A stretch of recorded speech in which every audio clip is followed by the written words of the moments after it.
Hola, buenas tardes, mi nombre es Freddy y les voy a hablar sobre el proceso de investigación.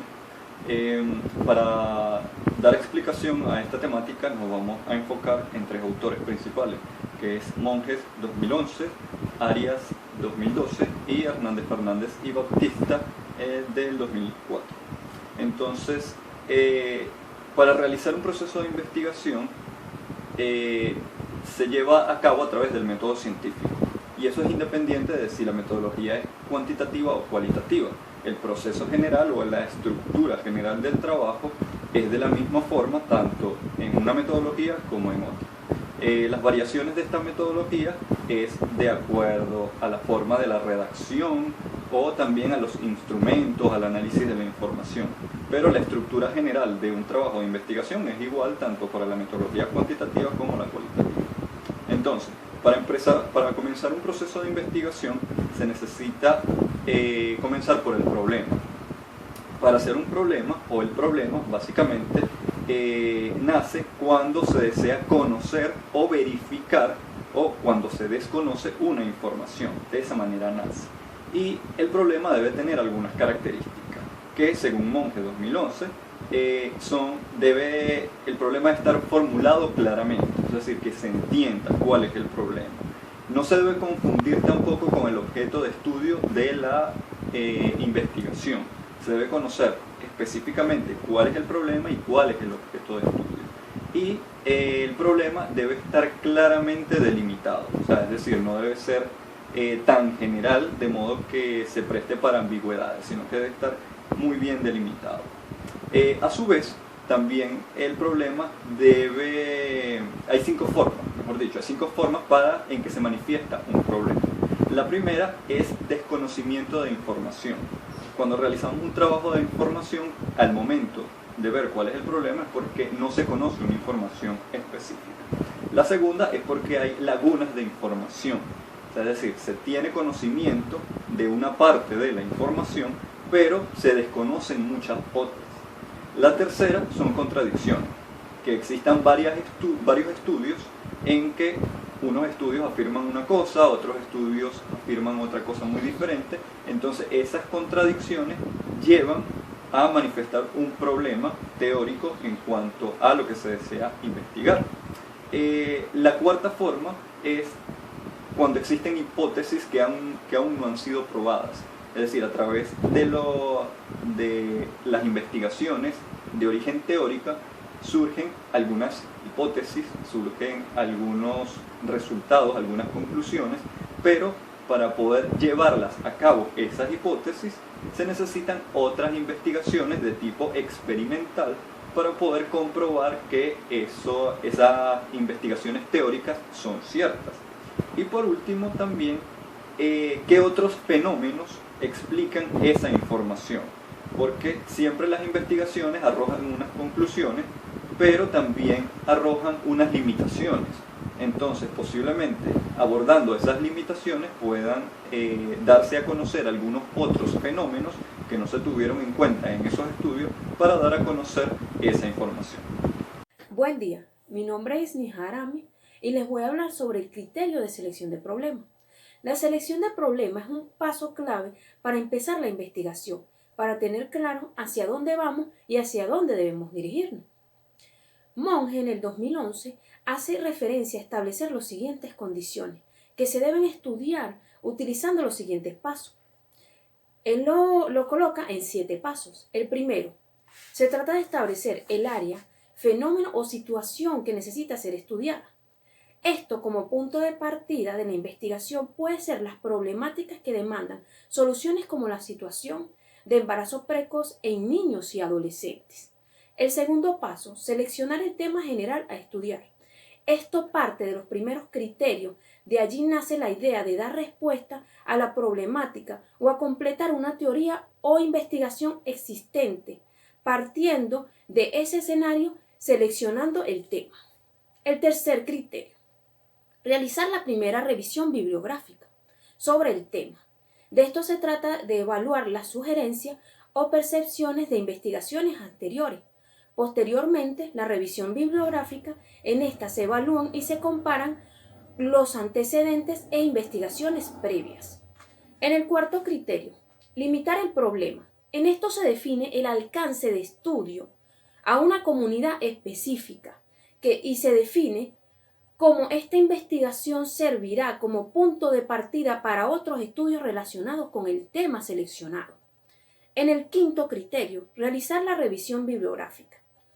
En esto sirve como elemento para complementar lo ya anteriormente revisado y dar mayor sustento académico a lo ya previamente planteado. El sexto criterio, formular por escrito el problema seleccionado. En este se debe desarrollar de manera clara y concisa y explícita los siguientes aspectos a abordar. El séptimo criterio, valora el cumplimiento de los requisitos. Esto está ajustado a los requisitos previamente mencionados en el apartado anterior. Según estos criterios y condiciones planteadas por Monge, estos 7 pasos, por así llamarlo, son la base fundamental para el inicio de un proceso investigativo sólido y concreto, ya que gracias a estos pasos le permite al investigador abordar una problemática sólida, para así tener un alcance específico que genere perspectivas diferentes con respecto a las variables, que podrían ser una o más variables. Gracias, le cedo el paso a mi compañera. Hola, mi nombre es Michelle Chirinos y hoy les hablaré acerca de la redacción y la organización del planteamiento del problema. Arias en el 2012 define que el planteamiento del problema consiste en describir de manera amplia la situación u objeto de estudio, ubicándolo en un contexto que permita comprender su origen, relaciones e incógnitas por responder. Este mismo autor expone la manera de cómo redactar el planteamiento del problema en 8 pasos.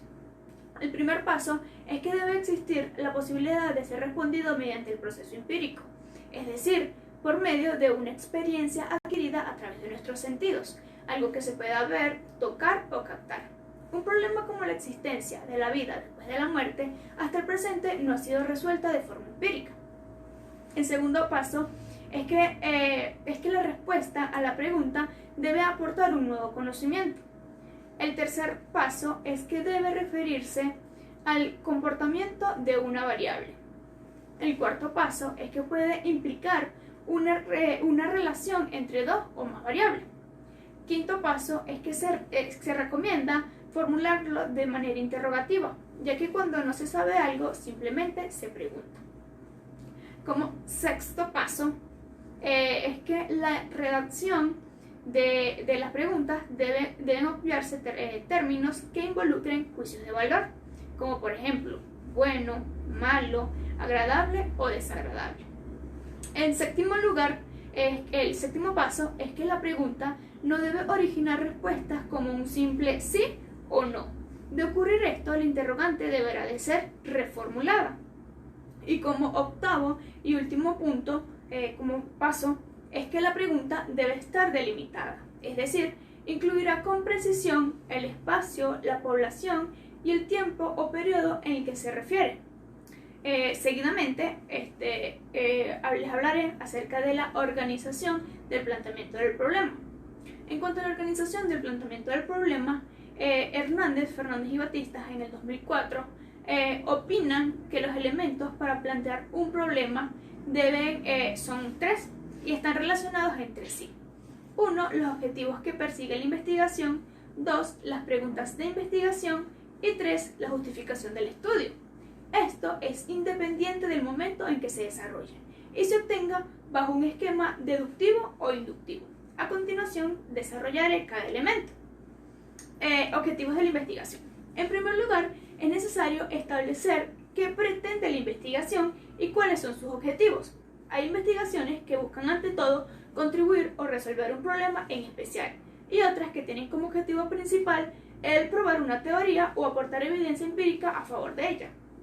También existen estudios que como resultado final pretenden generar un planteamiento del problema o inducir el conocimiento, especialmente los estudios cualitativos. Los objetivos tienen que expresarse con claridad para evitar posibles desviaciones en el proceso de la investigación y deben ser susceptibles a alcanzarse. Esto descrito por Rojas en el 2002, citado por Hernández, Fernández y Batistas en el 2004. En segundo lugar tenemos las preguntas de investigación, que además de definir los objetivos, concretos de la investigación, es conveniente plantear a través de una o varias preguntas el problema que se estudiará, planteándolo de forma de pregunta. Tiene la ventaja de presentarlo de manera directa, minimizando la distorsión. Lo anteriormente mencionado es descrito por Christensen en el 2000, citados por Hernández Fernández y Batistas en el 2004. No siempre en la pregunta o las preguntas se comunica el problema en su totalidad, con su riqueza y contenido. Además, se formula solamente el propósito del estudio, aunque las preguntas pueden resumir lo que habrá de ser la investigación. Al respecto, no podemos decir que haya una forma concreta de expresar todos los problemas de investigación, pues cada uno de ellos requiere un análisis particular. Las preguntas generales tienen que aclararse según Firman y Levy en 1979, especialmente dentro del enfoque cuantitativo o mixto, aunque también ellos suelen ocurrir en algunos estudios cualitativos, ya sea al inicio o durante su desarrollo. Por último, tenemos la justificación de la investigación, que además de los objetivos y las preguntas de investigación, es necesario justificar el estudio exponiendo sus razones.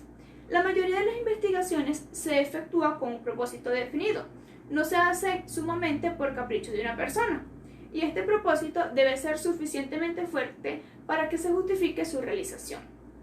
Además, en muchos casos, se tiene que explicar por qué es conveniente llevar a cabo la investigación y cuáles son sus beneficios que derivan de ella. En pocas palabras, es preciso evaluar el potencial de la investigación, lo cual puede lograrse al tomar en cuenta los criterios de conveniencia. ¿Para qué sirve? Relevancia social. Beneficios que trae esta investigación o proyecto a nivel social. Implicaciones prácticas. El estudio resolverá algún problema práctico. Valor teórico. Solventa algunas lagunas teóricas con la información obtenida, comenta, desarrolla o apoya otra teoría. Sugiere ideas, hipótesis y recomendaciones a futuro. Y por último, la utilidad metodológica, que es la creación de un instrumento, definición más adecuada de un concepto o sugerencias para estudiar adecuadamente una población, entre otros. Gracias.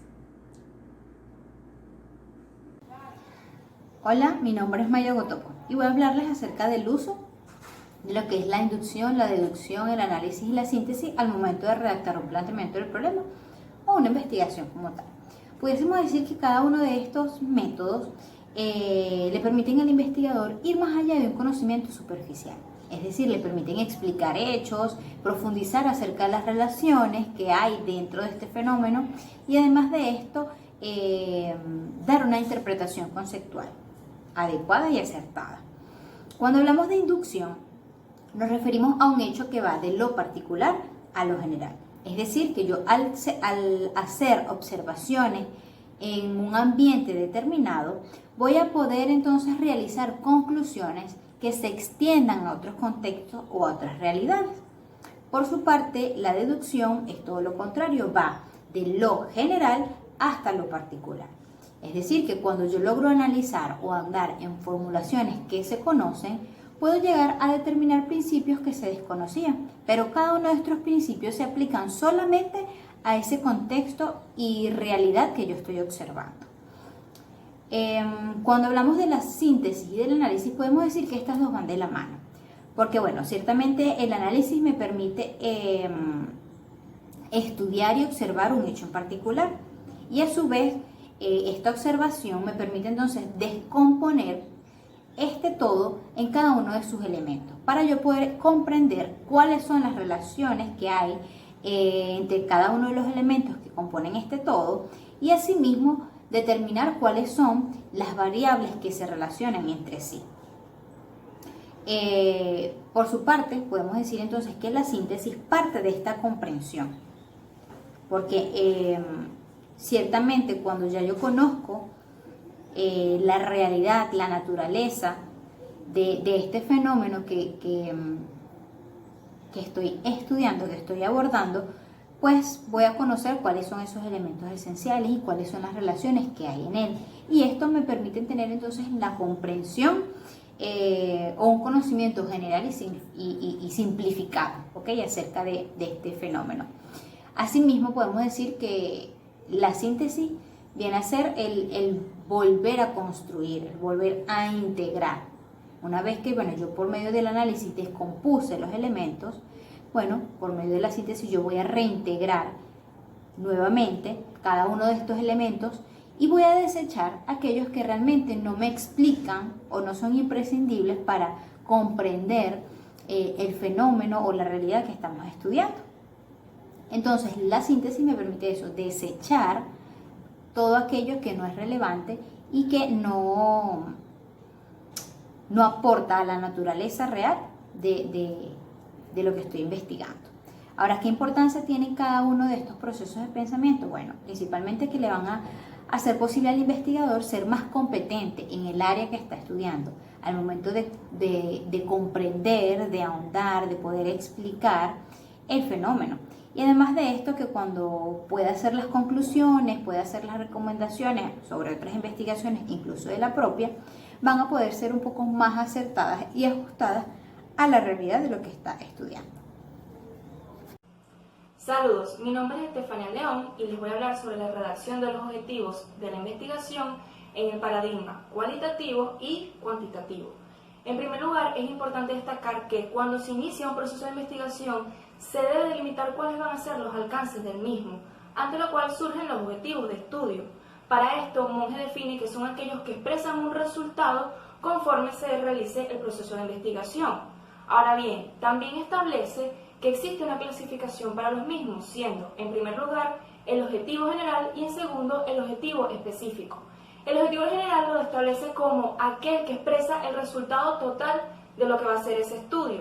Y posterior a ello tenemos los objetivos específicos que hablan sobre los estadios que hay que ir cumpliendo consecuentemente para poder alcanzar el objetivo general. Monge en el 2011 establece que existen ciertos criterios con respecto a lo que es la redacción de los objetivos, sobre todo en cuanto a lo que es la investigación cuantitativa, siendo en primer lugar lo que es la redacción en forma clara, precisa y concisa de lo que se pretende alcanzar con ese objetivo. Posterior a ello, se pretende iniciar con un verbo en infinitivo que exprese lo que se va a alcanzar. Luego está lo que es el describir las condiciones en las cuales se va a realizar ese objetivo y por último hablar en lo que es términos operativos con respecto a lo que va a ser la redacción del objetivo. Ahora bien, cuando hablamos de los objetivos de investigación en lo que es la investigación cualitativa, existen ciertas diferencias, porque más allá de hablar de objetivos, se habla de lo que son propósitos, ante lo cual Creswell en el año 2009, referenciado por lo que es Hernández Fernández Batista, habla sobre que primero, se debe plantear el propósito en una oración o en un párrafo.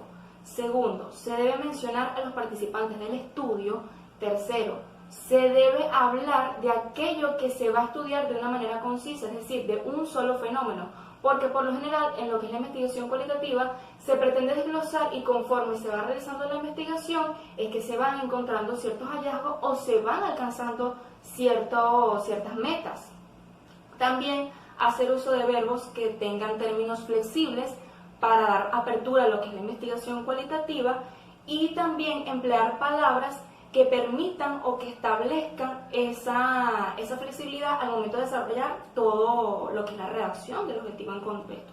Entonces, teniendo ya claro cuáles son los criterios de redacción de lo que son los objetivos, tanto en la investigación cualitativa como en la investigación cuantitativa, es importante destacar que en base a ellos es que se va a delimitar lo que va a ser todo el proceso de investigación y siempre deben ser redactados una vez que ya se haya determinado el problema de investigación. Muchas gracias.